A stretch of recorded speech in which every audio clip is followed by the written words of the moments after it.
todos y todas, bienvenidos y bienvenidas al canal. Yo soy Gaby y estoy muy contenta de que estén este día conmigo. Perdónenme que no tengo micrófono hoy y espero que no se escuche tanto eco, pero por alguna razón no estaba funcionando, entonces pues bueno, decidí hacerlo así. Espero que sí se escuche bien y todo, pero bueno, este día les traigo un tema que creo que es muy importante de platicarles porque es la base de todo lo que les traigo en este canal. O sea, creo que en el primer video les platicaba un poquito del tema de personalidad, que es justo el tema de hoy, en donde les comentaba de las instancias psíquicas, que es el yo, el ello, super yo, de cómo fungen una función en nuestra mente y cómo a partir de los conflictos que hay entre esas tres instancias es que nosotros actuamos. Hoy tiene que ver con eso, vamos a profundizar más en el tema. La línea por la que les voy a ir platicando todo es a partir de Jean Bergeret. Él es un psicoanalista, fue un psicoanalista francés muy reconocido y pues bueno, que sepan que no es el único teórico en psicoanálisis, hay muchos más, pero me parece que es una teoría muy buena que creo que les puedo ir explicando para que vayan teniendo una mayor comprensión de cómo funciona la mente humana. 100% les recomiendo que vayan a leerlo. Pero bueno, aquí les voy a explicar un poquito de qué se trata. Lo voy a tratar de hacer lo más digerible posible. Si de pronto me pierdo en algún tecnicismo que no les aclare de qué es, me pueden preguntar y con todo el gusto les respondo. Pero bueno, esperaré que no, espero que sea lo más digerible y que lo puedan ir comprendiendo lo mejor posible. Es un tema muy amplio, entonces vamos a abordar lo más que se pueda en estos minutos. Así que sin más, vamos a ello. Primero que nada, hay que ir definiendo las cosas. De entrada, ¿qué es la personalidad? En el psicoanálisis, la personalidad se define como este conjunto de características que definen a una persona. Y esto va a involucrar pensamientos, sentimientos, comportamientos, formas de vincularse. Aparte de que estas características son perdurables en el tiempo, es decir, que no van a cambiar. Puede que haya momentos en donde parezca otra estructura, pero realmente la base, cuando ya se concreta, pues es la que tienes. Puede que puedas ir teniendo herramientas más avanzadas. Entonces, pues bueno, Jean Bergeret comienza a plantear que desde la psicopatología una estructura de personalidad tiene que ver con elementos profundos en la personalidad, y esta definición que les comparto de personalidad tiene que ver con la estructura, ¿sale? Más adelante les voy a comentar de las estructuras que hay.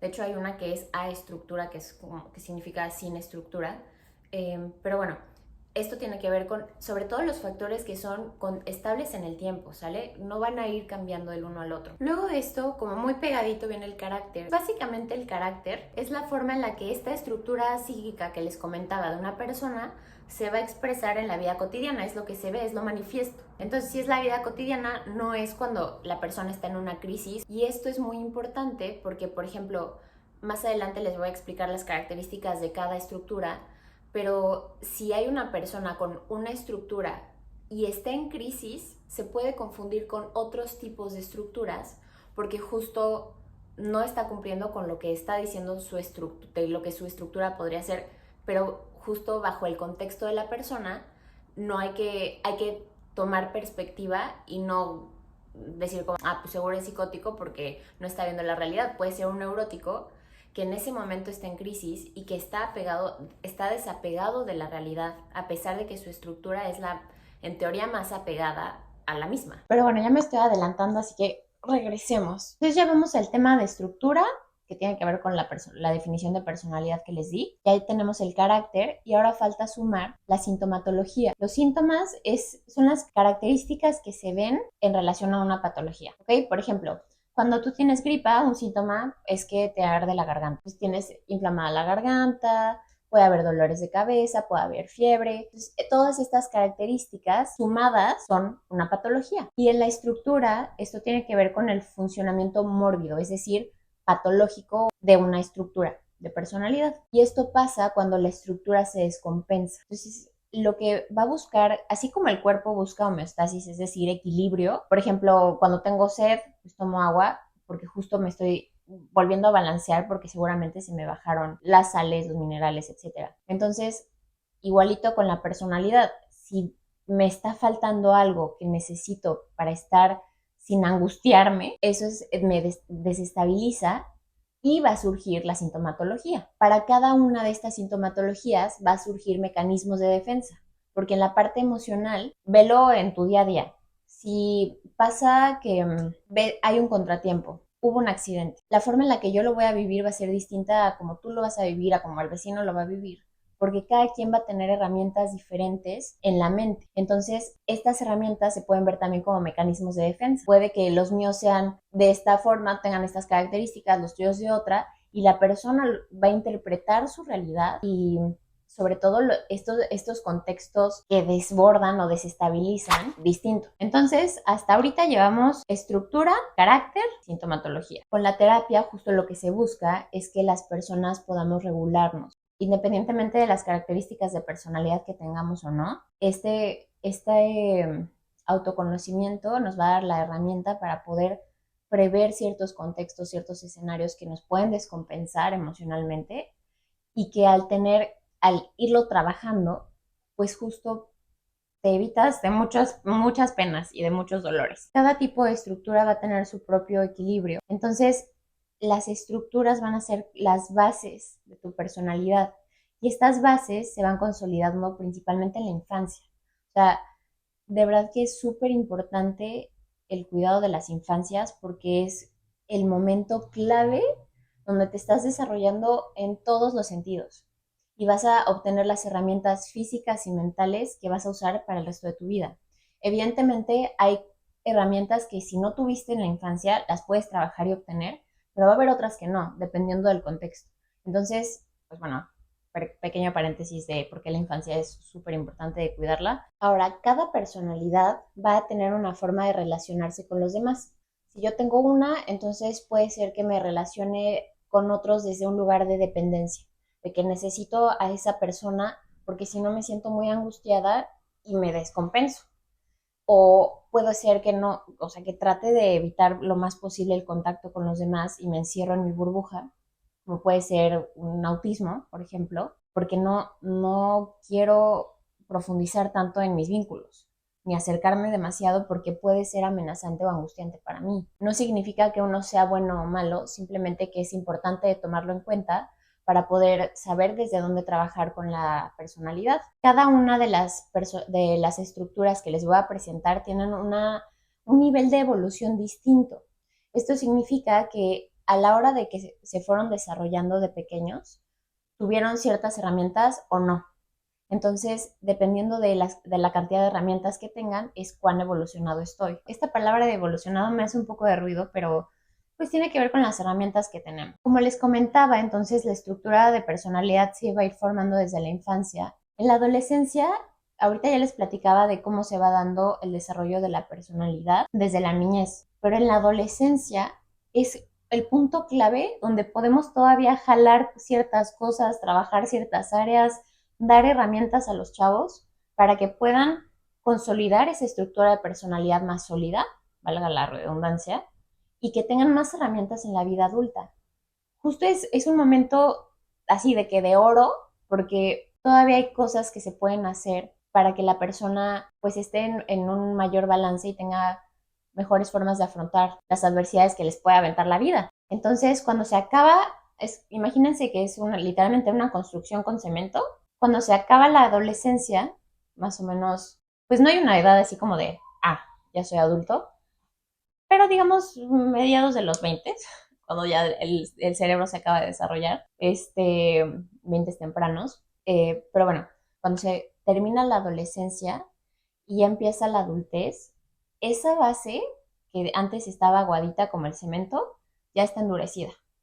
Entonces ya es la base que te acompaña a lo largo de tu vida, o al menos esto plantea este autor. Y ahora sí, vamos a la parte carnosa, la parte que me gusta. Y es que aquí va a haber tres caminos. Dos van a ser estructuras y una va a ser aestructura. Si recordamos un poco de las etimologías y de la clase de prepa, A significa sin, entonces sin estructura. ¿Cómo le hacemos para diferenciar unas de otras? Ahorita les voy a decir cuáles son, pero antes que sepan que hay cuatro diferenciadores. El primero es la forma en la que me relaciono con los demás, es decir, las relaciones de objeto. El segundo es la naturaleza de la angustia latente, ¿Esto qué significa? De eso que me preocupa, de eso que me angustia, ¿de dónde viene?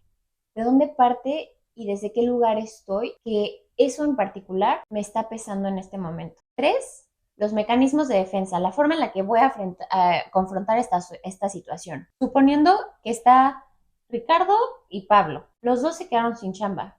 La forma en que Ricardo va a afrontar la situación es completamente distinta a la de Pablo. Entonces, dependiendo de la estructura de personalidad que cada uno tenga, es como van a sobrellevar el contexto a través de estos mecanismos de defensa y a través de su personalidad. Y 4, cómo se ven los síntomas, cómo se expresan. Más adelante les voy a explicar a qué me refiero con esto, pero bueno, ahora sí, sin más, vamos a la clasificación de las personalidades. Como les decía hace un momento, va a haber 2 estructuras de la personalidad y estas son la psicótica y la neurótica. Las estructuras psicóticas son las que menos herramientas obtuvieron a la hora del desarrollo. Estas características que les decía al principio de qué es lo que determina que tengamos una estructura u otra, de entrada, la instancia dominante de la organización va a ser el ello.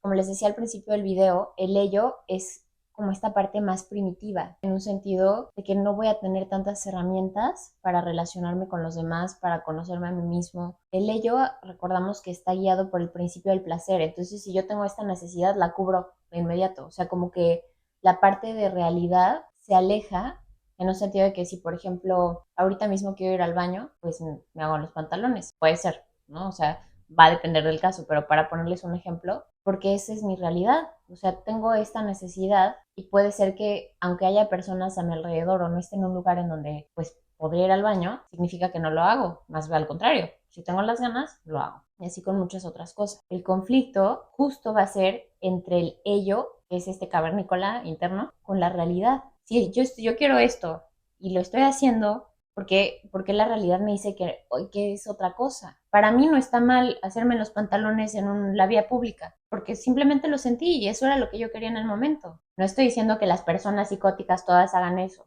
pero estoy dando un ejemplo de lo que puede pasar. La naturaleza de la angustia o esta parte que les comentaba de dónde viene eso que me preocupa es de fragmentación, de que mi mente se rompa y que ya me pierda en un limbo de no sé dónde es arriba, dónde es abajo.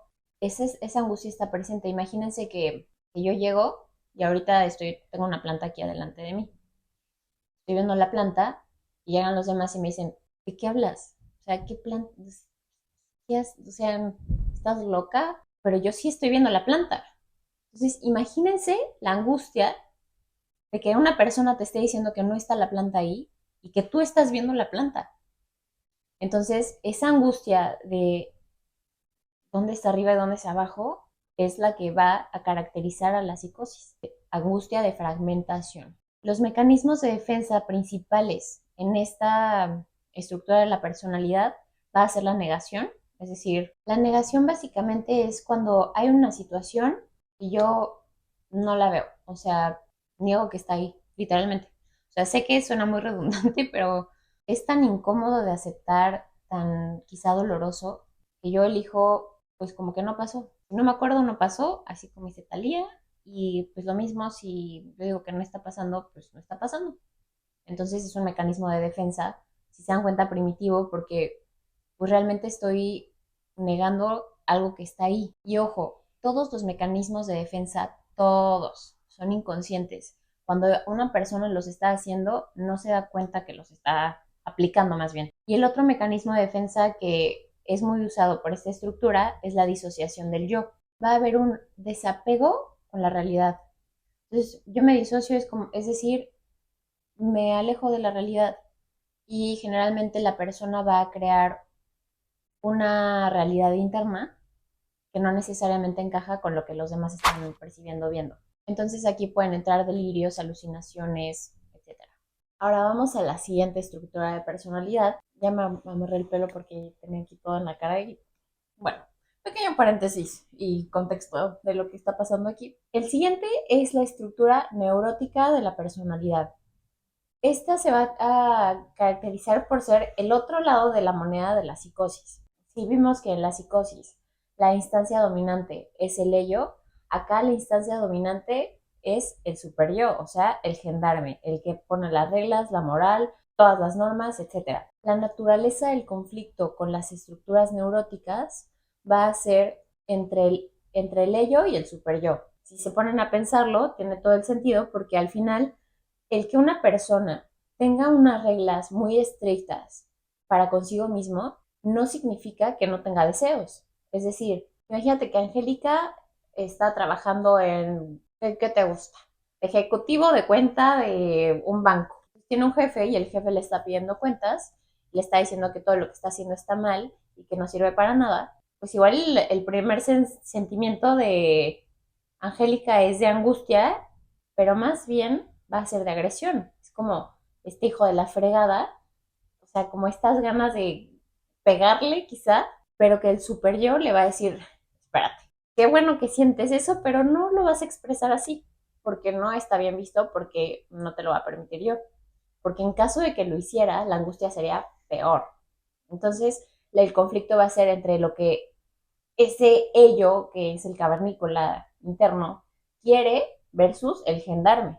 Entonces, justamente es esta, este conflicto entre las dos instancias psíquicas. La naturaleza de la angustia va a ser angustia de castración. Freud lo plantea desde el Edipo cuando se refería al miedo inconsciente de perder los genitales o su función simbólica como castigos por deseos prohibidos, especialmente deseos incestuosos hacia la madre y la rivalidad con el padre. Pero acá para hacerlo un poquito más digerible y que no se me quede en cuenta de qué me estás hablando, el miedo a la castración piénselo como el miedo al ser castigados, al ser a perder el amor del objeto. ¿Y esto qué significa? Al ya no cumplir con esta norma de tengo que hacer esto porque si no, no estoy cumpliendo con lo que debo ser. Más adelante voy a hablar un poquito de la estructura lo siento, y les voy a explicar un poco más de qué es esto de la pérdida del amor del objeto. Las defensas principales, así como les pone el ejemplo de Angélica que no le va a pegar a su jefe, pues justo eso, ¿qué es? Es represión. Es el mecanismo de defensa por excelencia de la neurosis. Algo que me faltó de la psicosis y que también les voy a decir de la neurosis es cómo es la relación con el objeto, o sea, es decir, cómo se relaciona con las personas que son importantes para ellos. Y en las estructuras psicóticas, la relación del objeto va a ser fusional, es decir, yo no me puedo diferenciar de mi mamá, por ejemplo. No, somos uno. Entonces, como somos uno, lo que le pasa a ella me pasa a mí, lo que me pasa a mí le pasa a ella. Y por otro lado, en la relación del objeto de la neurosis, se llama de tipo genital, que es la forma más evolucionada o más madura de podernos vincular, porque podemos separar que no somos los mismos que la otra persona, que no dependo completamente de la otra persona. Sí deseo su amor, pero no, o sea, si esa persona no está, logré introyectar una imagen de esa persona que hace que pues no me desbalancee por completo. Generalmente esta imagen que introyecto es la de mamá o del cuidador primario que estuvo conmigo, pero en el futuro, ¿eso cómo se va a reflejar? Pues con relaciones en donde no me muero, metafóricamente hablando, si la otra persona no está, a diferencia de la siguiente estructura que les voy a platicar. La estructura, como les decía al principio del video, significa que no hay una estructura como tal. Es una organización de la mente, no una estructura de la mente. Y esto tiene que ver con que va a ir fluctuando, va a ir de un lado a otro. Básicamente lo que pasa con las personas que tienen a estructura es que a la hora del desarrollo, ok, imagínense que hay que pasar, como en un videojuego, hay que pasar munditos. La psicosis se quedó en el mundo uno, que pues no pudo avanzar porque quizá no tuvo las herramientas necesarias, ya sea orgánicas, sociales, etcétera. El ambiente que tenía no le dio para pasar ese mundito. Luego va avanzando Mario Bros, porque me encanta, al segundo mundito, que es la neurosis, ¿ok?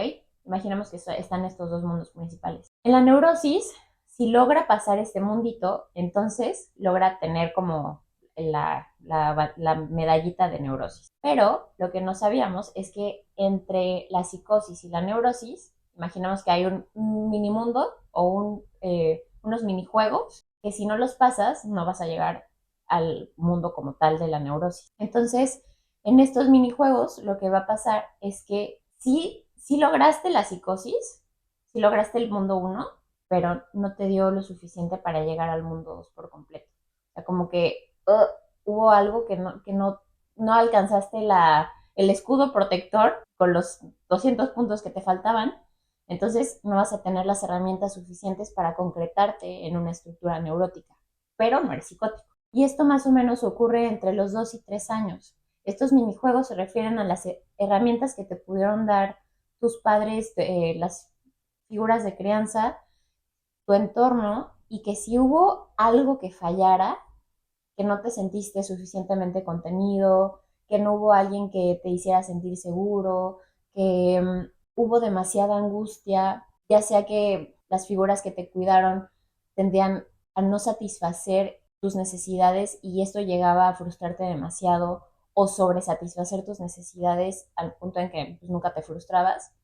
Todo esto implica un quiebre. Entonces, si no tuve pues todos estos elementos que les estoy mencionando, pues no voy a poder pasar al mundo de la neurosis. Me quedo como ahí atorado. Ahora, retomando los elementos de cómo saber si es una A estructura, la instancia dominante que va a regir a esta organización es el ideal del yo. Si se acuerdan, en la neurosis dije super yo. El ideal del yo está dentro de las configuraciones del super yo y es esta parte que tiene que ver con lo que yo debo de proyectar a los demás. Lo que en mi cabeza tengo que ser para ser lo suficientemente bueno. No importa, así como Maquiavelo, el fin justifica los medios, no importa cómo llegué ahí, pero mientras yo me mantenga en ese ideal, pues es bajo lo que me estoy rigiendo. Por ejemplo, una persona que es un empresario que tiene muchísimos negocios, pero que todo lo hizo a base de fraudes, pues al final le está proyectando la imagen de un empresario multimillonario que tiene todo entre comillas, pero el camino por el que lo hizo habla de una falla en la estructura, siendo que si tuviera una estructura neurótica se regiría por la parte de las normas y no le permitiría hacer este tipo de trácalas para llegar a este lugar. Si tuviera una estructura neurótica, haría lo necesario para que si quiere llegar a este lugar, lo hace por el camino de la derecha, como también dicen. La naturaleza del conflicto va a estar entre el ideal del yo y el ello con la realidad. Entonces, si se dan cuenta en este ejemplo que les pongo del empresario, el ideal del yo es tengo que ser un empresario fregón. El ello, pues es que pues, quiero brillar, no me importa el medio, no me importa la realidad, no me importa que haya normas y que pues si están las normas es por algo y que si tengo que pasar por encima de los demás, llegue a mi cometido, no hay como tanto tema.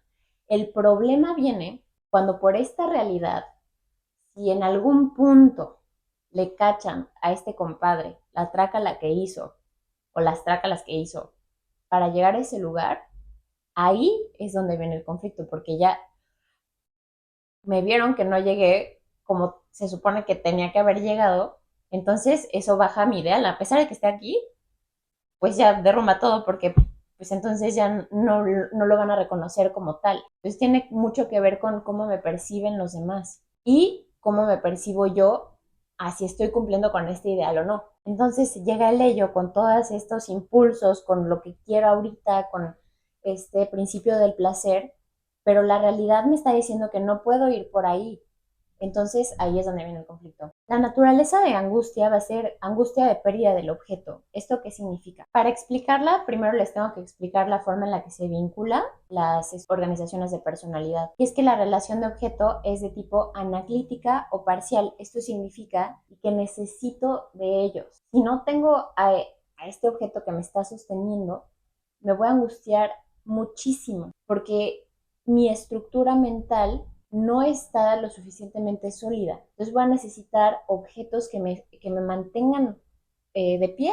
Entonces, por ejemplo, puede ser este tipo de relaciones dependientes de si me dejas, me muero. O sea, no puedo concebir la vida sin ti. Y la angustia es sumamente profunda. A diferencia de la neurosis, que les decía que es angustia de pérdida del amor del objeto. Y con el amor del objeto significa que no es que yo necesite de la otra persona porque si no me muero, sino que quiero ese amor, lo deseo, pero no es una cosa es desear y otra cosa es necesitar. Necesitar es literalmente, pues, si no respiro, necesito aire. Si no respiro, pues no nos vemos mañana, ¿verdad? Entonces la naturaleza de la angustia de estas organizaciones va a ser de perder ese objeto que necesito para poder estar pues, más o menos ahí regulado. Los mecanismos de defensa principales va a ser la escisión, por excelencia, es así la número 1 de las organizaciones límites, y escindir significa partir en dos, literalmente. Entonces, o todo es blanco o todo es negro. O tú estás 100% conmigo o estás contra mí. Esto lo pueden ver también en patologías narcisistas, por ejemplo. Otro mecanismo de defensa es la identificación proyectiva. ¿Qué es la identificación proyectiva? Básicamente, imagínense que yo veo algo en mí que no me gusta. Eso lo voy a proyectar, o sea, se lo aviento a alguien más. Digo, por ejemplo, no sé, si a mí no me gusta ser impuntual, lo voy a proyectar en esa persona y le voy a decir como, no puede ser que seas tan impuntual, o sea, como que se lo voy a señalar, voy a intentarlo de controlar, de manipular o inducir en el otro esos sentimientos que yo misma estoy sintiendo por no ser puntual. Entonces, se lo aviento al otro y además hago que sienta lo mismo que yo estoy sintiendo en primer lugar. Puede ser que el otro pues, nivel en el entierro tiene, que normalmente es lo que pasa, pero pues como yo no puedo aguantar esto que me está lastimando, que estoy viendo en mí, que no está cumpliendo con este ideal, pues lo aviento para afuera. Es más fácil. Y también otro mecanismo es la idealización primitiva. Esto significa que dentro de esta parte de decisión, por ejemplo, que es todo bueno, todo malo, el todo bueno es cuando yo idealizo algo, es porque esa parte, ese elemento que estoy idealizando, creo que me va a hacer feliz y plena. Es como la clave para todo. Entonces, es lo que me va a hacer ser feliz o estar completa o ahí llena el espacio en blanco. Entonces, pues bueno, ya llegamos al final del video. Creo que fue un video muy largo, tiene muchísima información. Estoy segura de que saldrán alguna que otra duda. Traté de hacerlo lo más breve posible, aunque es complicado con estos temas. Y 100% les recomiendo que vayan a leer el libro de Brejeret, de la personalidad normal y patológica. De verdad que es un libro que lo va a explicar mucho mejor que yo porque pues él se los está explicando. Entonces, pues nada, quiero hacer más videos en relación a tipo casos clínicos que tengan que ver con estructuras de la personalidad o personalidades neuróticas, personalidades psicóticas. Es muy interesante verlo porque lo que decía al principio, igual y si tú te metes a un velatorio y tú no sabes qué es un velatorio y solamente ves a las personas y las ubicas por su estado de ánimo, pues igual y las puedes clasificar como que están en depresión, pero no es que estén en depresión, es que están en duelo. Entonces, así con estas estructuras. Si yo estoy viendo un cuadro, tengo que ver un todo, no solamente una escena, sino toda la película para poder definir cuál es cuál. También recordemos que los diagnósticos funcionan para los terapeutas, para que más o menos tengamos como un mapa de saber por dónde manejar el tratamiento. Pero como persona es interesante saber que existe, es interesante saber cómo funciona. Más bien el fin de saber esto, si tú no estudias psicología ni psicoanálisis, pues sí, en sí cultura, pero acuérdate que sea lo que sea, no te autodiagnostiques. Eso, créanme que jamás es buena idea. Y dos, que independientemente que seamos uno o seamos otro, lo importante es cómo me siento. Si tengo personalidad psicótica, si tengo personalidad neurótica, si tengo estructura, lo importante es cómo estoy yo. Y si siento que me estoy angustiando, si no le estoy pasando bien, pedir ayuda. Para eso es la terapia. En terapia puedes trabajar todos esos temas que quizá tú solito, tú solita, pues realmente no puedes abordar porque igual ni siquiera eres consciente de ello. Entonces, ir de la mano de un profesional que te acompaña en este proceso es muy valioso. Te evitas muchísimos temas después porque como ya tienes las herramientas y las empiezas a trabajar, es más fácil que tú solito, tú solita las implementes y que puedas crear un mejor nivel de vida en la parte emocional. Así que nada, cuéntenme qué les pareció el video. Si tienen más ideas de contenido, súper bienvenidas. Y nada, nos vemos en el siguiente. Bye.